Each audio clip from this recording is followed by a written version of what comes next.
Howdy folks, welcome back to the World of Tanks patch 9.3 test server. While it's still up, can't be up for much longer. These things are probably going to be hitting the live server within a week or so. With the mighty jingles today, we're having a look at another of the tier 7 light tanks, the LTTB. The speed demon that this thing is. I have to admit, I had great expectations for this tank. The first couple of training rooms that I jumped into and just drove around the map on this thing, the mobility of this tank is absolutely ridiculous. However, it does have a bit of an Achilles heel, but more on that later. Just to compare this thing against the other tier 7 light tanks, and yes, I did remember the Chinese this time. The Chinese actually have two tier 7 light tanks, one of them a premium, the Type 62 and the WZ-131. Comparing the stats of this thing against the other tier 7 light tanks, and without pulling them all up and spending 10 minutes just analysing the numbers, what do you need to know about the LTTB in comparison to its competitors? Well, it's got a lot of health. It's got as much as the German tier 7 light tank, the Aufklärungspanzer, which has a lot of health. It's based on a Panther. It's very, very light. It only weighs 22 to 24 tons. And it has a 700 horsepower engine. Now, it doesn't have the most powerful engine of the tier 7 light tanks. That particular honour goes to the Aufklärungspanzer Panther, but that thing is twice the weight of the LTTB. It's a 40-ton light tank. This thing only weighs 22 to 24 tons with a 700 horsepower engine.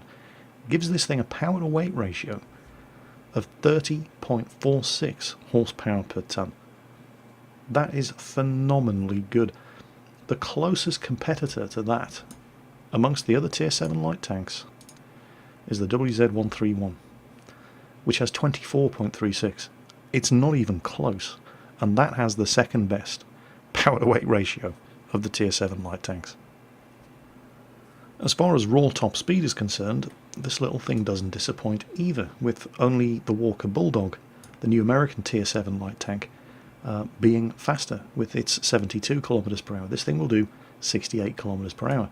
Not only does it have the best power to weight ratio by far, it's also the second fastest, and it's not that much slower than the Walker Bulldog. Unfortunately, from here on in, everything isn't quite as rosy. I mean, it's not bad, but it's not as good. We're talking about things like the traverse speed of the hull and the turret. How good is this little thing at dogfighting when it gets in close? And it's not that good. It's certainly not bad. I mean, it's better than most mediums and heavies, for example, but it's not very good compared to the other tier 7 lights. In fact, only the AMX 1375 has worse hull and turret traverse than the LTTB. Hull turns 48 degrees per second, turret 48 degrees per second. But again, you know, you need to keep this into context. It's still way more manoeuvrable than equivalent or even higher tier medium and heavy tanks. It's just not quite as nimble in close quarters as the other tier 7 lights. View range and signal range, it has a 390 meter view range, but only the M41 Walker Bulldog has a 400 meter view range at tier 7. All of the others have 390 or less. The signal range is average, 730 meters. It's still pretty good. It's just not quite as good as some of the other tier 7 lights, which have anything up to 750 meter signal range. However, there is more good news, and to show you that, we're going to flash up Tank Inspector. Flashing up Tank Inspector to take a closer look at this thing reveals a couple of surprises. For a start, it's actually very well armoured. The upper glacis is 90 millimeters thick, as is the front of the turret. The lower glacis is 75 millimeters thick, and it's very, very well sloped. Which basically means that if you're shooting at the front of this tank, even square on, even if the tank isn't angling, you're going to need a gun that has a minimum of 150 millimeters penetration to get through. So that's bad news for a lot of the tier 7 medium tanks. The sides and rear, of course, are, well, trash. 75 millimeters on the turret, 45 on the hull, and the rear, yeah. Well, it's the rear of a light tank. Nobody expects it to be well armoured. Also, the survivability of the various different modules on the tank this was quite interesting. If you look at the amount of health that all the different modules have, the ammo rack, the fuel tank, the engine, and so on and so on, the ammo rack actually has more health than your average tier 7 light tank. So the tank shouldn't get ammo racked too often. Well, the bad news is that the fuel tank and the engine and the tracks and the gun have lower health than the equivalent tier 7 light tank. So this thing is going to get set on fire more often than average, and it's going to get its engine knocked out, and it's going to get its tracks blown off relatively easily compared to the other tier 7 light tanks.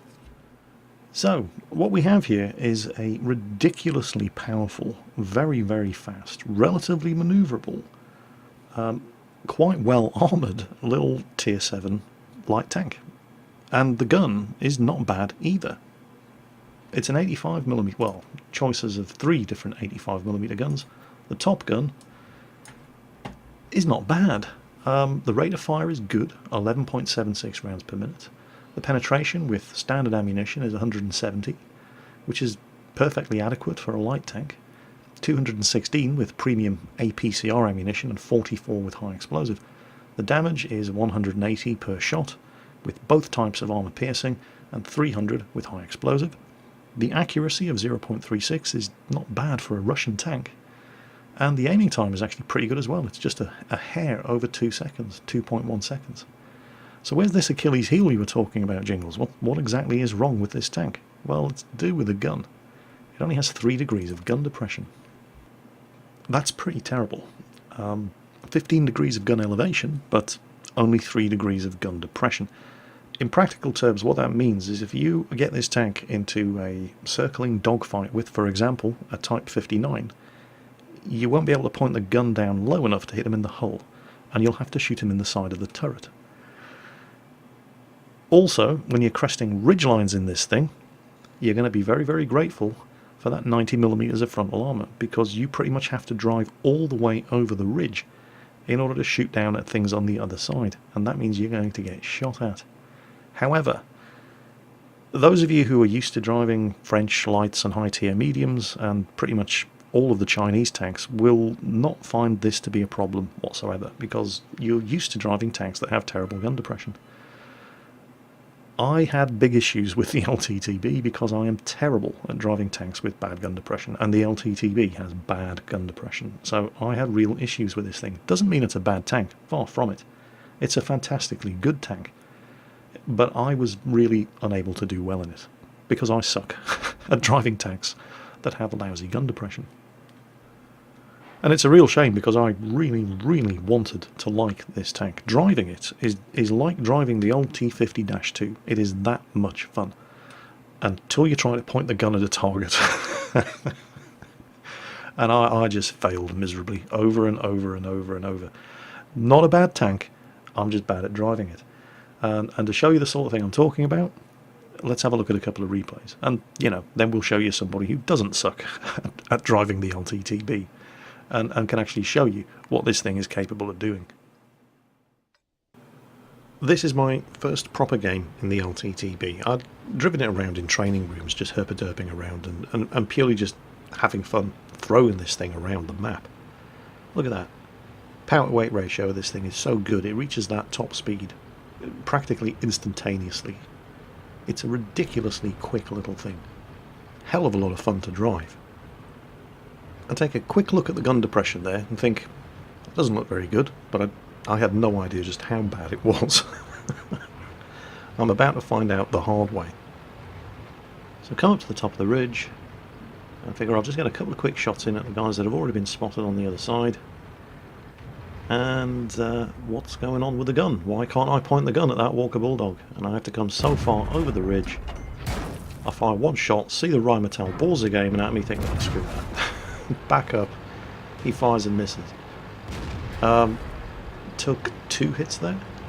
One from an AF Klaringspanzer, probably firing heat at me. It's the test server. Everybody fires gold ammo. So my armour really hasn't had much of a workout so far, but it will in the next replay.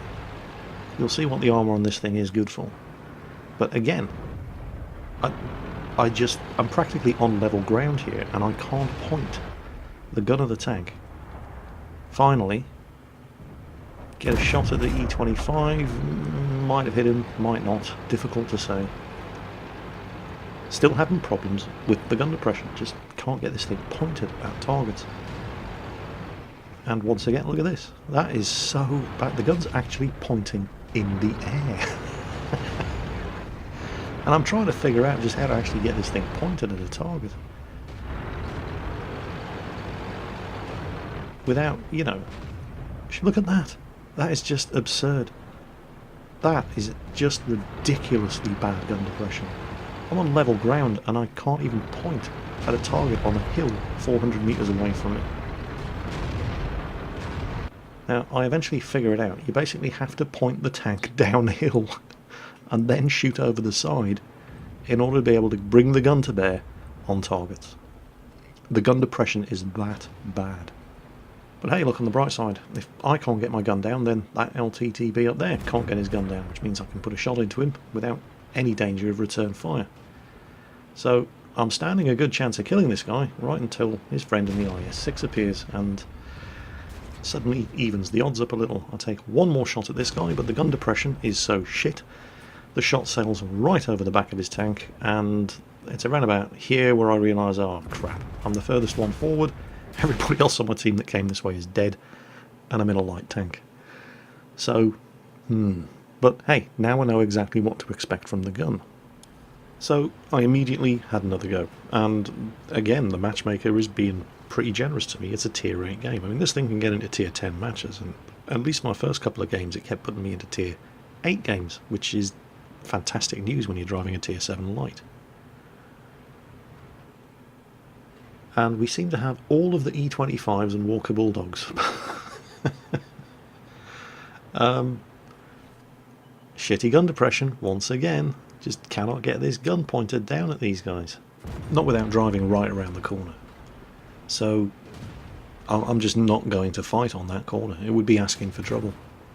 Instead, I'm going to go this way. I'm going to stick with the pack. And, well, you're going to see a couple of things here.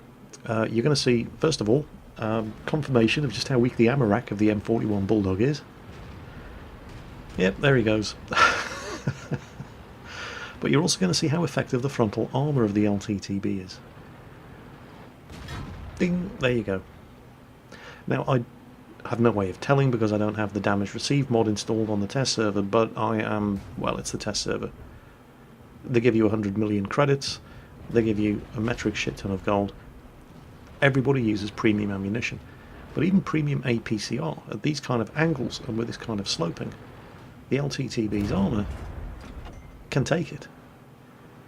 Now, I should have figured out to aim for this guy's turret, because these shots are just bouncing. I mean, he's an LTTB, sloped and angled, I'm an LTTB, sloped and angled, and he figured it out before I did.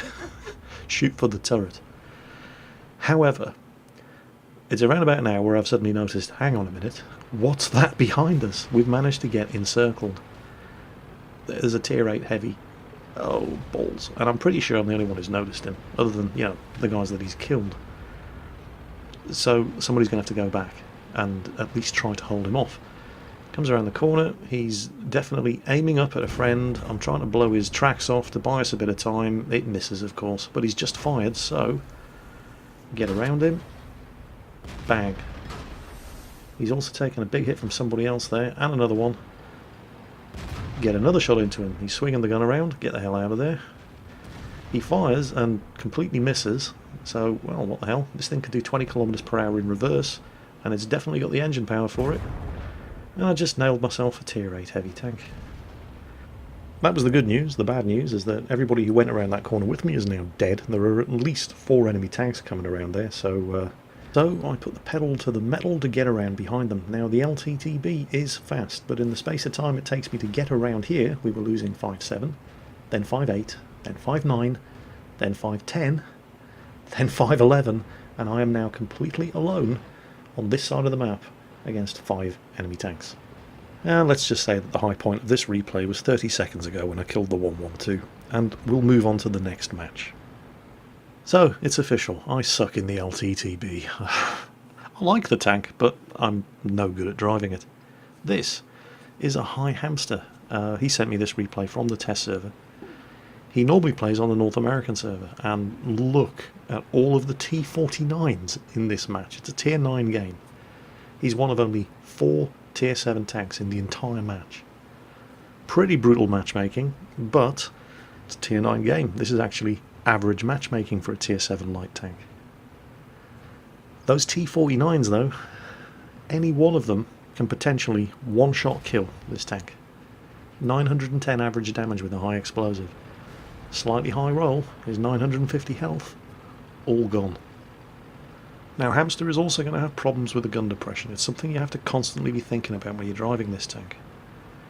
Oh, sneaky little power slide there as he comes around the corner.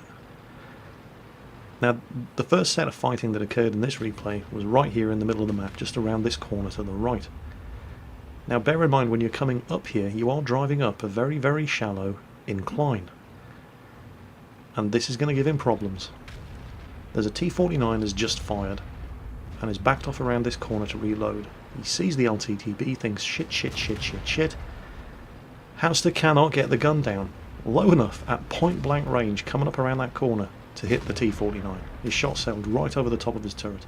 He reloads in time to hit the AMX, hits the T-49, and there's that 0.6 accuracy for you. So the T-49 is going to be reloading for the better part of 20 seconds, and Hamster realises the kind of shit that he's in here if that T-49 comes after him. He backs off, and he lies up in ambush around behind this rock. He's having a look behind him, see if anybody else is coming around from the other side. Doesn't look like he's being pursued by the T-49. He's probably just glad that Hamster isn't taking another shot at him. And having a look over at the other side, there's a Walker Bulldog down there, but the guy's...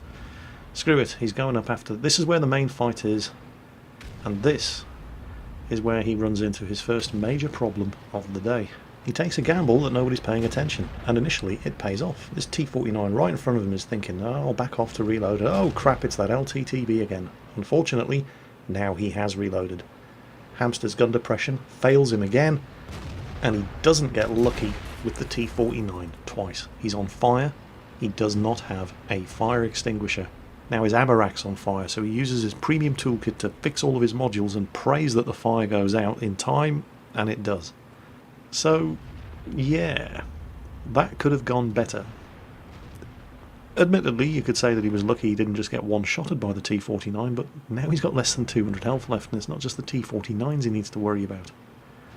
Well, he's clearly had enough of not being able to fire at tanks 20 feet in front of him because they happen to be 2 feet lower down in the ground than he is, and he's coming around to back up this Su-122-54 and T-54 lightweight against, what's that, an E-50 and a Walker Bulldog. Now the E-50 was on full health, he's just taken a hit, they've killed the Walker Bulldog. And he's not mad enough to try going face to face against an E-50, and I thought that what he was going to do here was come around and go up behind all those T-49s and what have you in the middle, which seemed like a good idea, but then he does something that I just thought was suicidal.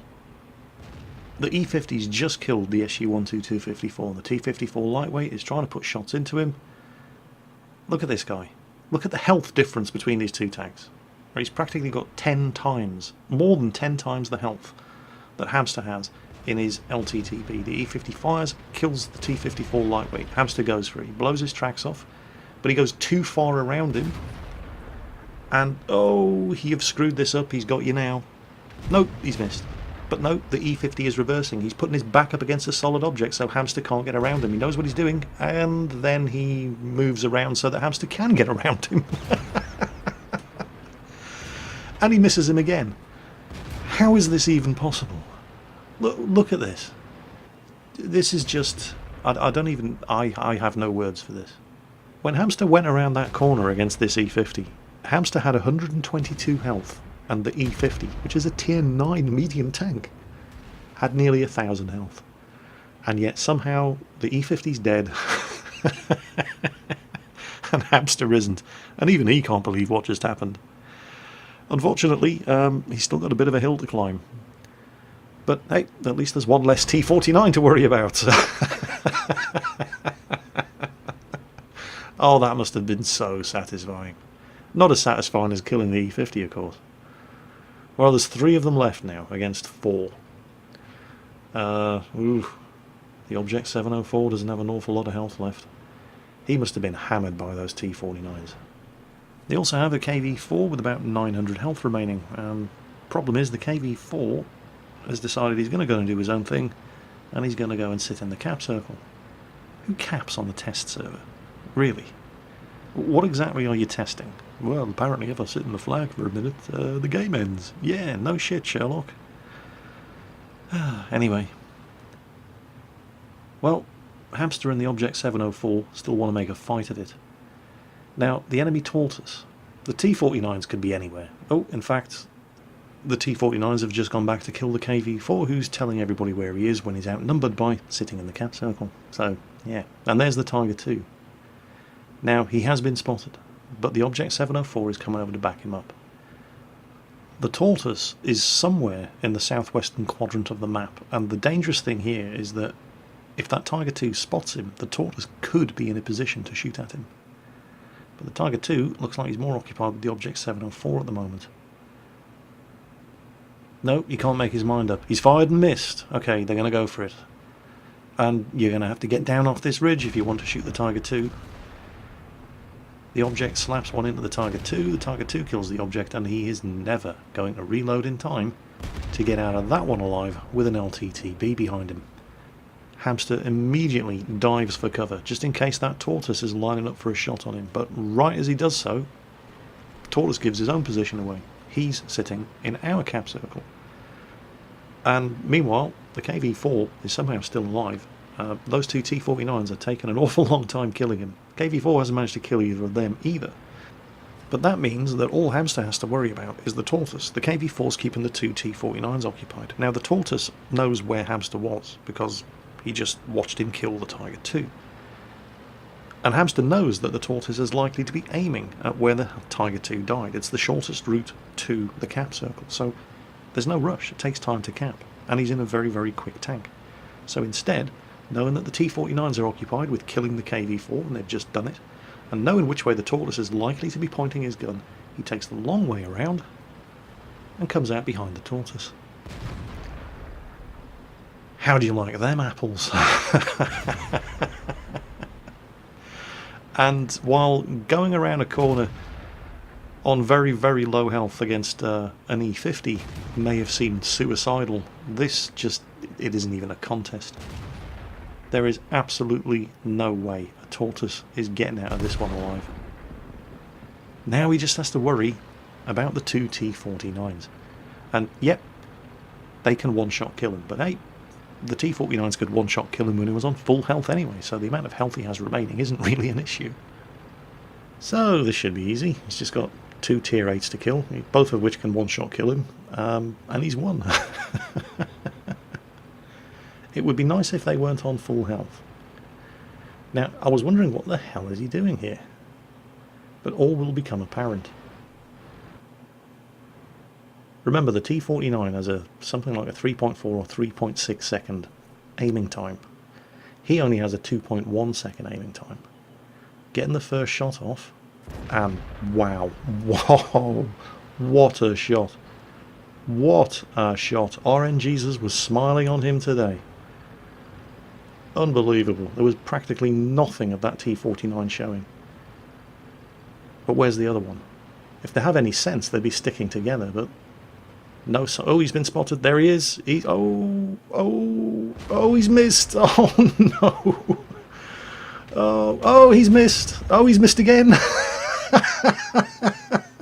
Come on. There we go. That's more like it. Oh, man. I had visions of him throwing it all away right at the end there, but no, he did it. What a game.